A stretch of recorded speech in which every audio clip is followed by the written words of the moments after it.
रामपुर में राज्य सूचना आयुक्त ने की समीक्षा बैठक। 26,000 में से 50% अपीलों का निस्तारण। कासगंज में मिनी कुंभ मेला कोकड़ा का हुआ उद्घाटन। डीएम व जिला पंचायत अध्यक्ष ने किया उद्घाटन। बरेली में कांग्रेसियों ने मनाया जवाहरलाल नेहरू का जन्मदिन। नेहरू की फोटो पर किया माल्यार्पण। बिजनौर में वन विभाग ने शुरू किया एक नया पर्यटन केंद्र। पर्यटकों को दिखाई दिए हाथी और टाइगर। नमस्कार, स्वागत है आपका आज की खबर में। मैं हूं आपके साथ महिमा शर्मा। बढ़ते उत्तर प्रदेश की बड़ी खबरों की ओर। राज्य सूचना आयुक्त मोहम्मद नदीम ने रामपुर कलेक्ट्रेट में जन सूचना अधिकारियों के साथ समीक्षा बैठक की। उन्होंने बताया कि आयोग में लंबित 26,000 अपीलों में से 50% का निस्तारण 6 महीनों में किया गया है। इसके अलावा बैठक में अधिकारियों को निर्देश दिया गया है कि सूचना मांगने वालों को शीघ्र और सही जानकारी उपलब्ध कराई जाए। कासगंज के कादरगंज गंगा घाट पर जिला पंचायत द्वारा कार्तिक पूर्णिमा पर लगने वाले मिनी कुंभ मेला कोकड़ा का जिलाधिकारी मेधा रूपम और जिला पंचायत अध्यक्ष रत्नेश कश्यप ने संयुक्त रूप से पूर्ण विधिवत हवन पूजन के साथ उद्घाटन किया। ककोड़ा मेला के उद्घाटन के अवसर पर एसपी अपर्णा, रजत कौशिक, सीडीओ सचिन, भाजपा जिलाध्यक्ष केपी सिंह सोलंकी सहित अन्य क्षेत्रीय जनप्रतिनिधि मौजूद रहे। पूजा करके मेले का उद्घाटन किया है और इस मेले में सभी डिपार्टमेंट्स को भी निर्देशित किया है कि पूर्ण रूप से सहयोग करें और जितने हमारे श्रद्धालु यहाँ पे आएंगे उन सभी का ध्यान रखा जाएगा। हम हर साल प्रयास करते हैं क्योंकि इस मेले को कुंभ का मिनी कुंभ कहा जाता है। हम हर साल प्रयास करते हैं कि इस मेले को और भव्य कर पाए, परंतु यहाँ बाढ़ के कारण इतनी व्यवस्थाएं नहीं हो पाती है। मगर फिर भी हमने पूरा ध्यान दिया है बैरिकेटिंग वगैरह ठीक से हो, किसी व्यक्ति को कोई नुकसान ना हो और अच्छे से मेला निपट जाए। हम हर साल प्रयास करते हैं क्योंकि इस मेले को कुंभ का मिनी कुंभ कहा जाता है। हम हर साल प्रयास करते हैं कि इस मेले को और भव्य कर पाए। बरेली में देश के प्रथम प्रधानमंत्री जवाहरलाल नेहरू का कांग्रेसियों ने चौकी चौराहे पर जाकर चाचा नेहरू का जन्मदिन मनाया। इस मौके पर चाचा नेहरू जिंदाबाद के नारे भी लगाए। वहीं मौके पर पहुंचे कांग्रेसियों ने मूर्ति की कमी को दूर करने के लिए फ्लेक्स पर नेहरू की फोटो पर माल्यार्पण किया। इस मौके पर 30 से 40 कांग्रेसी पहुंचे और नेहरू की फोटो पर माल्यार्पण करके अपनी भावना व्यक्त की।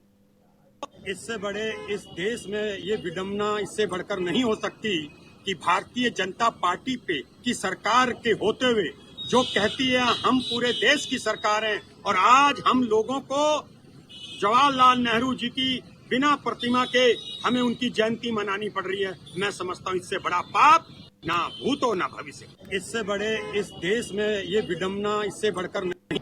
बिजनौर वन विभाग द्वारा अमानगढ़ रेंज में पर्यटकों के लिए एक नया पर्यटन केंद्र 6 नवंबर से शुरू किया गया है। इस पहल का उद्देश्य वन्य जीवन और पर्यावरण को करीब से देखने के साथ साथ क्षेत्र में पर्यटन को बढ़ावा देना है। इस मौके पर डीएफओ ज्ञान सिंह ने बताया कि इस पहल से न केवल लोगों को वन्य जीवन के प्रति जागरूक किया जा रहा है, बल्कि इससे क्षेत्र में पर्यटन को भी प्रोत्साहन मिलेगा। ये अमानगढ़ टाइगर रिजर्व के कुछ शॉर्ट वीडियोज हैं जो पर्यटन हमारा प्रारंभ हुआ है 6 नवंबर 2024 से अमानगढ़ टाइगर रिजर्व का। तो उसमें जो भी पर्यटक जा रहे हैं उनको डे बेसिस पर प्रतिदिन कुछ न कुछ साइटिंग की हो रही है। उसी क्रम में ये एलिफेंट का हार्ट का साइटिंग हुआ है और टाइगर की साइटिंग हुई है। उसके वीडियो जो पर्यटकों ने ही बना करके हम लोगों को दिए थे। तो इससे पर्यटक भी काफ़ी रोमांचित हैं और वन विभाग भी के जो इको पर्यटन संबंधी कार्य हैं उसके लिए भी काफ़ी सकारात्मक परिणाम प्राप्त हो रहे हैं। ये अमानगढ़ टाइगर रिजर्व के कुछ शॉर्ट वीडियोज हैं जो पर्यटन हमारा प्रारंभ हुआ है 6 नवंबर 2024। ये हमारे सहारनपुर में प्रदेश सरकार की महत्वाकांक्षी योजना मिशन शक्ति अभियान फेज 5 के अंतर्गत महिला सशक्तिकरण के लिए विशेष अभियान चलाया गया। इस मौके पर थाना फतेहपुर पुलिस द्वारा गांव बढेड़ी गोगू स्थित राजकीय हाई स्कूल में चौपाल लगाकर छात्राओं, बालिकाओं और महिलाओं को उनके अधिकारों के प्रति जागरूक किया गया। मिशन शक्ति अभियान के अंतर्गत नारी सुरक्षा, नारी सम्मान, नारी स्वावलंबन के प्रति महिलाओं और बालिकाओं को जागरूक किया गया। ये हमारे यहाँ मिशन शक्ति का और करियर गाइडेंस का प्रोग्राम संचालित किया गया, जिसमें बच्चों को ये बताया गया और कि किस तरह से वो अलग अलग हेल्पलाइन नंबर्स उनको बताए गए ताकि वो अपनी मदद के लिए कॉल कर सके अगर उनके साथ कोई भी किसी भी प्रकार की कोई घटना होती है। इसके अतिरिक्त बच्चों को ये भी बताया गया कि वो आगे 10वीं या 12वीं के बाद किन किन कोर्सेज को कर सकते हैं जिससे कि उनको जॉब इजीली मिल सके। हमारा आवास का सीतापुर के बेहटा ब्लॉक की ग्राम पंचायत सोहरिया में पीएम आवास के तहत घूस लेने और धमकी देने का मामला सामने आया है। पीड़ित परिवार ने डीएम से शिकायत की, जिसमें ग्राम प्रधान और सचिव पर 32,000 रुपए की वसूली के बाद अधूरा आवास देने और धमकी देने का आरोप लगाया गया है। परिवार अब खुले में रहने को मजबूर है। इसके अलावा पीड़िता ने ऑनलाइन शिकायत के बाद धमकी मिलने की बात भी कही। हमारा आवास का पैसा था 1,40,000। उसमें से 32,000 रुपए ले लिए गए हैं पंचायत मित्र के द्वारा, प्रधान के द्वारा, और दबाव बनाया जा रहा है पैसा हमको चाहिए। टीम गई थी ब्लॉक से जांच करने के लिए। हम मौके पे थे नहीं, ये लोग थे। उनको उल्टा सादे कागज पे जबरन दबाव बनाया जा रहा था साइन करने के लिए। वो लोग साइन नहीं किए तो धमकी देकर वो लोग चले आए, तुम कुछ नहीं कर पाओगे। हमारा आवास का पैसा था 1,40,000। वाराणसी की मंडली जिला और आयुर्वेद अस्पताल में 14 नवंबर को विश्व मधुमेह दिवस के अवसर पर जागरूकता शिविर लगाए गए, जहां मरीजों की मधुमेह जांच की गई। मधुमेह एक ऐसी बीमारी है जिसमें शरीर में ग्लूकोज का स्तर बढ़ जाता है, क्योंकि शरीर पर्याप्त इंसुलिन नहीं बना पाता या फिर उसका सही उपयोग नहीं कर पाता। हमीरपुर में चोरों के हौसले बुलंद हो गए हैं। सदर कोतवाली क्षेत्र के मेरापुर व 12 भिलावा की गलियों को रोशन करने के लिए प्राथमिक विद्यालय परिसर की छत से सौर ऊर्जा प्लांट की अज्ञात चोरों ने पहले बैटरियां चुराई, फिर पैनल पर भी हाथ साफ कर लिया। दरअसल दोनों वार्ड की गलियों में 67 पोल लगाकर वार्ड को रोशन किया गया था, मगर दोनों वार्डों के प्लांट में कुछ खराबी के चलते लगभग 3 वर्षों से खराब पड़ा था। अज्ञात चोरों ने प्लांट में लगी 18 बैटरियां चोरी कर ली। वहीं चोरों ने 1 सप्ताह पूर्व पैनल पर भी हाथ साफ कर लिया।